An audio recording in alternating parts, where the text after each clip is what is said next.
شکرتم لأزیدنکم ولئن کفرتم ان عذابی لشدید۔ اللہ تعالیٰ نے قرآن کریم کے اندر ارشاد فرمایا، اگر تم میری نعمتوں کا شکر ادا کرو گے تو بڑھا کر تمہیں عطا کروں گا، وَلَئِن كَفَرْتُمْ، اور اگر تم نے نعمتوں کی ناشکری کی تو پھر یاد رکھنا کہ میرا عذاب بڑا سخت ہے۔ اللہ تعالیٰ نے قرآن کریم میں یہ جو آیہ مبارکہ نازل فرمائی ہے، ہمیشہ ایک بات یاد رکھیے گا کہ اللہ تبارک و تعالیٰ یہ پسند فرماتا ہے کہ اس کی دی ہوئی نعمتوں کا شکر ادا کیا جائے، اور اگر کوئی شکر ادا نہیں کرتا تو اس سے اللہ تعالیٰ اس بندے سے ناراض ہو جاتا ہے کہ اس نے اسے نعمت دی ہے لیکن اس کے بدلے میں اس کے باوجود وہ اس کا شکر ادا نہیں کر رہا۔ ہم میں دنیا کے غلبے کی وجہ سے ناشکری کی اتنی عادت پڑ چکی ہے، اتنی عادت پڑ چکی ہے کہ ہم جب اپنے سے اوپر والے کو دیکھتے ہیں نا، کہتے ہیں اس کے پاس اتنی چیزیں ہیں، میرے پاس کچھ بھی نہیں ہے، تو میں کس نعمت پر شکر ادا کروں؟ اس کے پاس گاڑی ہے، گھر ہے، بنگلہ ہے، کاروبار اچھا ہے، اولاد ہے، ساری چیزیں اس کے پاس ہیں، میرے پاس سائیکل ہے، میرا مکان کچا ہے، کاروبار میں وسعت نہیں ہے۔ اس طرح کے خیالات کی وجہ سے ہم بہت ساری نعمتوں کا انکار کر بیٹھتے ہیں۔ اگر اسی مجمع میں آپ سے یہ کہا جائے کہ کوئی شخص کھڑا ہو کہ مجھے دونوں ہاتھ کاٹ کے دے دے، میں اسے 5-10 لاکھ روپے دیتا ہوں، کوئی بندہ بھی اس بات کو اس کے لیے راضی نہیں ہوگا۔ دونوں پاؤں اگر آپ سے مانگے جائیں، گردے مانگے جائیں، آپ کے دل مانگا جائے آپ کا، تو کوئی بندہ بھی یہ چیزیں دینے کے لیے تیار نہیں ہوگا۔ ساری چیزیں چھوڑ کر صرف یہی غور کر لینا کافی ہے کہ اللہ تعالیٰ نے کروڑوں اربوں روپے کا تو ہمیں جسم عطا فرمایا ہے، ہاتھ سلامت ہیں، ناک سلامت ہے، آنکھیں سلامت ہیں، کان سلامت ہیں۔ ان سے جا کے پوچھیں جن کی آنکھیں نہیں ہیں، ان سے جا کے پوچھیں جن کے زبان کے ذائقے کی حس جو ہے وہ کام نہیں کرتی، ان سے پوچھیں جو کھانا تو کھا لیتے ہیں لیکن اس کا آگے نظام انہضام ٹھیک نہیں ہے، انہیں گیس لگوانی پڑتی ہے، پتہ نہیں کیا کچھ کروانا پڑتا ہے۔ ان سے جا کے پوچھیں جو خود چل نہیں سکتے، آپ کا دل کرتا ہے آپ دوڑتے ہیں، ٹانگیں سلامت ہے، دل کرتا ہے چلتے ہیں، دل کرتا ہے بیٹھتے ہیں، گھنٹوں گھنٹے بیٹھنا چاہیں بیٹھ سکتے ہیں، گھنٹوں گھنٹے کھڑا ہونا چاہیں ہو سکتے ہیں، ٹانگیں آپ کی سلامت ہیں، اعضاء آپ کے سلامت ہیں۔ یہ ساری کی ساری اللہ تعالیٰ کی نعمتیں ہیں انسان، اور اللہ تعالیٰ اس بات کو پسند فرماتا ہے کہ اس کی نعمتوں کا شکر ادا کیا۔ حضرت موسیٰ علیہ السلام طور پہاڑ پر اللہ تعالیٰ سے ملنے جا رہے تھے، ایک شخص رستے میں ملا، یا نبی اللہ میرا ایک سوال ہے، اللہ کی بارگاہ میں جا کے عرض کیجئے گا۔ وہ سوال یہ ہے کہ میں اتنا غریب ہوں، اس دھوتی کے سوا، جسے عام زبان میں آپ لاچا کہتے ہیں، اس دھوتی کے سوا کھانے کے لیے میرے پاس کوئی چیزیں نہیں، صرف یہ ایک کپڑا ہے میرے پاس بس۔ تو جا کے اللہ تعالیٰ کی بارگاہ میں عرض کیجئے گا کہ میرے رزق میں وسعت پیدا ہو جائے۔ آپ نے پیغام سنا، آپ آگے چل پڑے، چلتے چلتے ایک اور بندہ ملا، یا نبی اللہ میری بھی بات سنتے جائیے گا، اللہ تعالیٰ سے جا کے عرض کیجئے گا کہ میرے پاس اتنا کمال ہے، مجھے سمجھ نہیں آتا میں اسے کہاں سنبھالوں۔ اللہ تعالیٰ سے جا کے عرض کیجئے گا کہ میرے مال کے اندر کمی آ جائے۔ دونوں لوگ، دو طرفہ لوگ مل گئے، ایک مال میں اتنی قلت ہے جو اضافے کا طالب ہے، اور دوسرے کے پاس اتنا مال ہے وہ کمی کا طالب ہے کہ میرے مال میں کمی ہو جائے، مجھے سمجھ نہیں آتی میں اتنا مال کہاں رکھوں۔ دونوں کی باتیں سن کر حضرت موسیٰ علیہ السلام جب اللہ تعالیٰ سے ہم کلام ہوئے، جب وہ سارے معاملات مکمل ہو گئے، عرض کرتے ہیں باری تعالیٰ رستے میں ایک بندہ ملا تھا، وہ اتنا غریب ہے کہ ایک دھوتی کے سوا اس کے پاس کچھ نہیں ہے، پورا بدن ڈھانپنے کے لیے کپڑے بھی اس کے پاس نہیں ہیں۔ وہ یہ عرض کر رہا تھا کہ اللہ سے جا کے عرض کیجئے گا کہ میرے مال میں وسعت پیدا ہو جائے۔ خالق کائنات نے جواب ارشاد فرمایا، اے موسیٰ اس سے جا کے کہہ دینا کہ جو کچھ بھی تمہارے پاس ہے نا اس پر اللہ کا شکر ادا کیا کرو، وہ تھوڑا ہے وہ زیادہ ہے جو بھی ہے تمہارے پاس اس پہ اللہ کا شکر ادا کرنا ہے۔ اور عرض کی باری تعالیٰ ایک وہ بھی انسان ہے کہ وہ کہتے ہیں میرے پاس اتنا مال ہے سنبھالوں تو سنبھلتا نہیں ہے، میرے مال میں تھوڑی کمی آ جائے۔ اللہ تعالیٰ نے فرمایا اسے جا کے کہہ دینا کہ میری نعمتوں کا شکر ادا کرنا چھوڑ دے، تیرے مال میں خود ہی کمی ہونا شروع ہو جائے گی۔ دو پیغام آپ کو مل گئے۔ آپ جب پہاڑ سے نیچے تشریف لائے، رستے میں امیر ملا، وہ کہنے لگا یا نبی اللہ، میں نے آپ سے عرض کی تھی کہ اللہ کی بارگاہ میں عرض کیجیے گا، مال اتنا زیادہ ہے سنبھلتا نہیں ہے، مال میں کمی واقع ہو جائے۔ تو آپ نے فرمایا اللہ کی طرف سے پیغام آیا ہے، اگر تو چاہتا ہے تیرے مال میں کمی واقع ہو جائے، اس کی نعمتوں کا شکر ادا کرنا چھوڑ دے، تیرے مال میں کمی ہو جائے گی۔ تو کہنے لگا یا نبی اللہ، میں ایسا ہرگز بھی نہیں کر سکتا کہ وہ مجھے نعمتیں عطا کرے، مجھے کھانے کے لیے، مجھے پینے کے لیے، مجھے سونگھنے کے لیے، دیکھنے کے لیے، سننے کے لیے، چلنے کے لیے اتنی نعمتیں اس نے مجھے عطا کی ہیں، میں کیسے اس کی ناشکری کر سکتا ہوں؟ کیسے نعمتوں کا شکر ادا کیوں نہ کروں میں؟ تو فرمایا اگر تو نہیں چھوڑے گا شکر ادا کرنا تو یاد رکھنا پھر تیرے مال میں کمی واقع نہیں ہو سکتی، یہ دن بہ دن بڑھتا ہی چلا جائے گا مال۔ اور غریب ملا، آپ نے فرمایا تیرے لیے پیغام یہ ہے کہ خالق کے کائنات نے فرمایا جو کچھ بھی ہے تیرے پاس وہ تھوڑا ہے، وہ بہت تھوڑا ہے، اس پر اللہ کا شکر ادا کر۔ اب اس نے ناشکری کرتے ہوئے کیا کہا کہ مجھے معاذ اللہ نے دیا ہی کیا ہے جس پر شکر ادا کروں؟ اتنا کہنا تھا کہ تیز ہوا چلتی ہے، اس کے جسم کو ڈھانپنے کے لیے ایک کپڑا جو اس کے پاس تھا وہ بھی کھل کے ہوا میں اڑنا شروع ہو جاتا ہے، تب اسے پتہ چلتا ہے کہ یہ بھی اللہ کی نعمتوں میں سے ایک نعمت جس سے میں نے اپنا جسم ڈھانپا ہوا۔ تو نعمت تھوڑی ملے، مال کم ہے، کوئی وسائل کم ہے، تو جس حال میں اللہ نے رکھا ہے اس پہ ہمیں شکر ادا کرنا چاہیے۔ لطف سجن دم بدم، قہر سجن گاہ گاہ، انج بھی سجن واہ واہ تے انج بھی سجن واہ واہ۔ ہمیں ہر حال میں شکر ادا کرنا چاہیے، اور بعض اوقات تو ہم ناشکری میں اتنے آگے چلے جاتے ہیں، کلمات کفر ادا کر دیتے ہیں۔ اب یہ دیکھیں کتنا سخت جملہ ہے کہ مجھے اللہ نے دیا ہی کیا ہے جس پہ میں شکر ادا کروں۔ اور انسان جب غربت سے امیری کی طرف چلا جائے اسے اپنی حیثیت کو ہمیشہ یاد رکھنا چاہیے، میں کیا تھا، مجھے اللہ نے کیا بنا دیا۔ محمود اور ایاز بادشاہ اور وزیر ہیں۔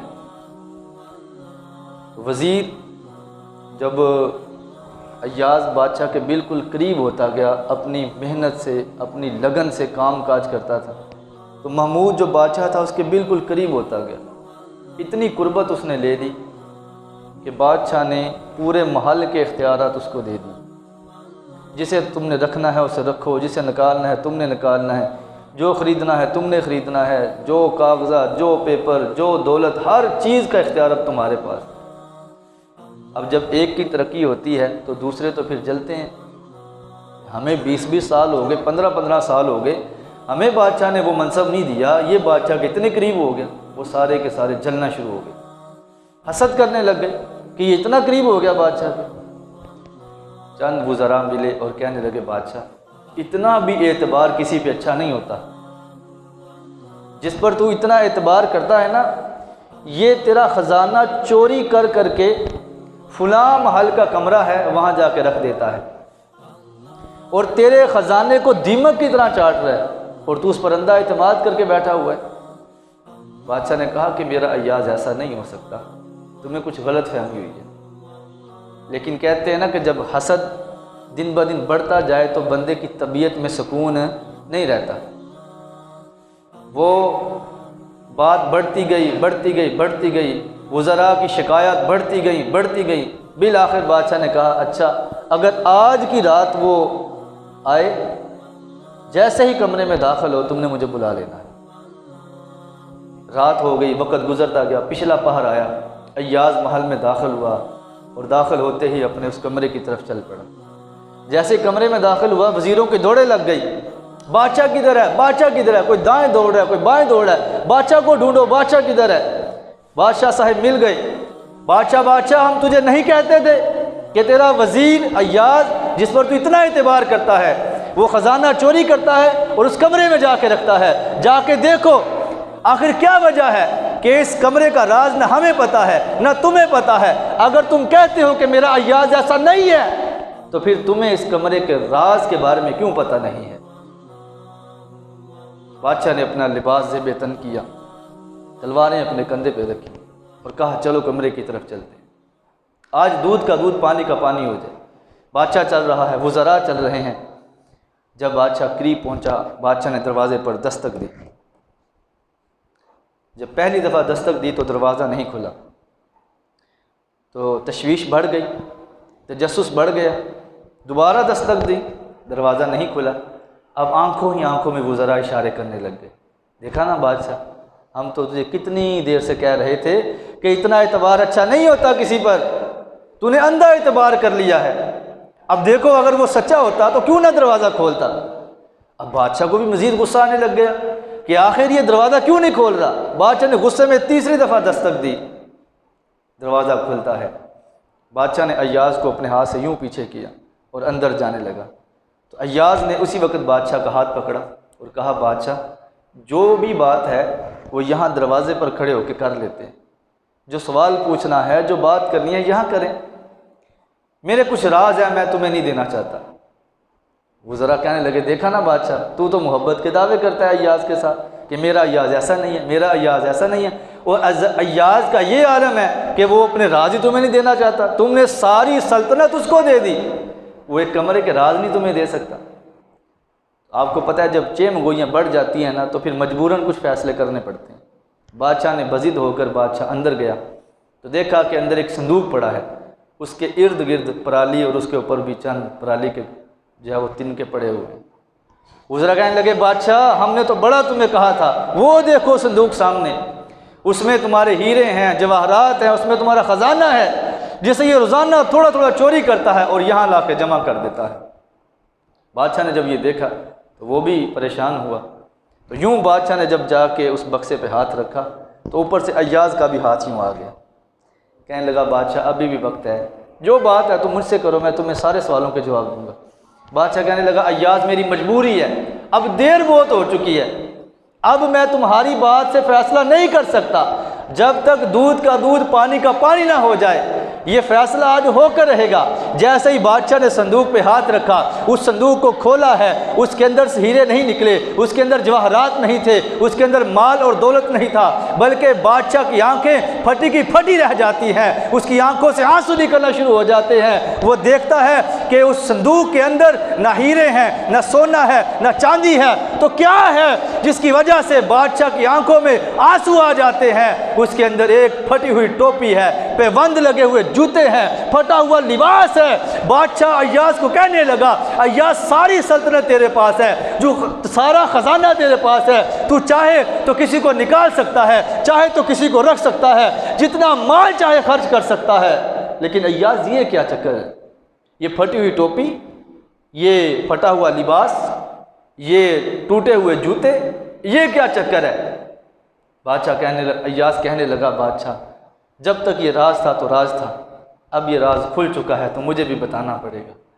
ایاز کہنے لگا بادشاہ جب میں تمہارے دربار میں نہیں آیا تھا میری اوقات یہ تھی کہ یہ ٹوٹا ہوا جوتا، یہ پھٹا ہوا لباس، یہ پیوند لگی ہوئی ٹوپی یہ میرا لباس ہوا کرتا تھا۔ اللہ تعالیٰ نے مجھے عزت عطا کی، میں تمہارے محل میں آ گیا، اللہ نے مجھے طرح طرح کے لباس پہننے کے لیے دیے، اللہ تعالیٰ نے مجھے طرح طرح کے چپل پہننے کے لیے عطا کیے، لیکن جب رات کا پچھلا پہر آتا تھا میں اس کمرے میں آتا تھا، اپنا شاہی لباس اتار دیتا تھا، یہ پھٹا ہوا لباس، یہ پھٹی ہوئی ٹوپی، یہ ٹوٹے ہوئے جوتے پہن کر میں سر سجدے میں رکھ کے کہا کرتا تھا اے باری تعالیٰ اگر تو نے مجھے اس حال میں رکھا تھا تب بھی تیرا شکر ہے، آج تو نے مجھے اتنی نعمتوں سے نوازا ہے، باری تعالیٰ آج بھی میں تیری نعمتوں کا شکر ادا کرتا ہوں۔ لَإِن شَكَرْتُمْ لَأَزِيدَنَّكُمْ وَلَئِن كَفَرْتُمْ إِنَّ عَذَابِي لَشَدِيدٌ۔ اگر میری نعمتوں کا شکر ادا کرو گے تو میں تمہیں پہلے سے زیادہ بڑھا کے عطا کروں۔ یہ چھوٹی چھوٹی چیزیں، اگر سائیکل ہے تو وہ بھی اللہ کی بہت بڑی نعمت ہے، اگر موٹر سائیکل ہے وہ بھی بہت بڑی نعمت ہے۔ خالق کائنات نے سارا نظام کتنا خوبصورتی سے ترتیب دیا، صبح کو سورج نکلتا ہے، وہ شام تک چیزوں کو پکانا شروع کرتا ہے، آہستہ آہستہ وہ چیزیں پکاتا ہے، پھر ذائقوں کی باری آتی ہے۔ رات کو خالق کائنات چاند کو طلوع کر دیتا ہے، چاند کی وجہ سے ان پھلوں میں، ان سبزیوں میں ذائقے پیدا ہوتے ہیں۔ سورج کا کام ہے ان کو پکانا، چاند کا کام ہے ان میں ذائقے پیدا کرنا۔ پھر ہمیں دودھ، یہ اللہ تعالیٰ کی نعمت نہیں ہے؟ گائے گھاس کھائے، گائے توڑی کھائے، بھینس چوکر کھائے، ونڈا کھائے، کچھ بھی کھائے، لیکن کبھی ایسا نہیں ہوا کہ دودھ کے اندر خون مکس ہو کے ہمیں ملتا ہو۔ پیٹ اس کا ایک ہی ہے، ایک ہی جگہ سب کچھ جا رہا ہے، یہ اس کی نعمت ہے، اس نے انسان کو یہ نعمت عطا کی ہے کہ ایک جانور وہ گھاس کھائے سبز رنگ کا، وہ توڑی کھائے پیلے رنگ کی، وہ چوکر کھائے وہ اور رنگ کا ہے۔ لیکن قربان جائیں کبھی ایسا نہیں ہوا کہ سردیوں میں دودھ سبز نکل رہا ہے اور گرمیوں میں دودھ پیلا نکل رہا ہے، ایسا نہیں ہوتا، بلکہ خون اور گوشت کے درمیان سے خالق کائنات ہمیں پکیزہ دودھ عطا فرماتا ہے، یہ اس کی نعمت ہے۔ پھر زمین کو دیکھ لیں آپ، 1 فٹ کے فاصلے پہ آپ آلو کا بیج لگائیں، تھوڑا سا ہٹ کے آپ کیلا لگا دیں، تھوڑا سا ہٹ کے آپ سیب لگا دیں، ادھر آپ کریلا لگا دیں، یوں ساری چیزیں لگائیں۔ بے جان زمین ہے، اس میں بے جان بیج ہم نے لگائے، لیکن ان بیجوں میں شعور کس نے پیدا کیا؟ اللہ۔ ادھر سے ہم کیلا کھائیں تو میٹھا ہے، 1 فٹ کے فاصلے پہ کریلا لگا ہوا ہے، اسے کھائیں تو کڑوا ہے۔ ان میں ذائقے پیدا کرنے والا کون ہے؟ ان کو پکانے والا کون ہے؟ انسان 2 قدموں کے بل گھر سے نکلتا ہے، نہ دائیں گرتا ہے، نہ بائیں گرتا ہے، نہ آگے گرتا ہے، نہ پیچھے گرتا ہے، اسے سنبھالنے والا کون ہے؟ یہ کائنات کے اندر جب آپ دیکھتے ہیں آسمان کے اندر بغیر کسی سہارے کے پرندے اڑ رہے ہیں، ان پرندوں کو سنبھالنے والا کون ہے؟ یقیناً ایک ہی آواز آئے گی کہ وہ اللہ ہے، جس نے ہمیں اتنی نعمتیں عطا فرمائی۔ پھر آسمان کو اس نے ستاروں سے مزین کر دیا۔ الم ترا ان الفلک تجری فی البحر، انسان تو سمندر کو نہیں دیکھتا؟ 1 روپے کا سکہ اس کے اندر رکھے تو وہ ڈوب جاتا ہے، لیکن منوں ٹنوں لکڑی سے بنی ہوئی وزنی کشتی وہ کتنے کتنے ٹنوں سامان ایک شہر سے دوسرے شہر لے کر آتی ہے، لیکن کبھی ڈوبتی؟ یہ بھی اللہ تعالیٰ کی نعمت ہے۔ تو انسان اگر نعمتوں کو شمار کرنا شروع کرے تو وہ نعمتیں گن گن کے تھک جائے، پھر اسے یہ آیت مبارکہ یاد آئے گی، فَبِأَيِّ آلَاءِ رَبِّكُمَا تُكَذِّبَانِ۔ اے بندیا تو اپنے رب کی کون کون سی نعمت کا شکر ادا کرے۔ اللہ تعالی ہمیں کثرت سے شکر ادا کرنے کی توفیق عطا فرمائے۔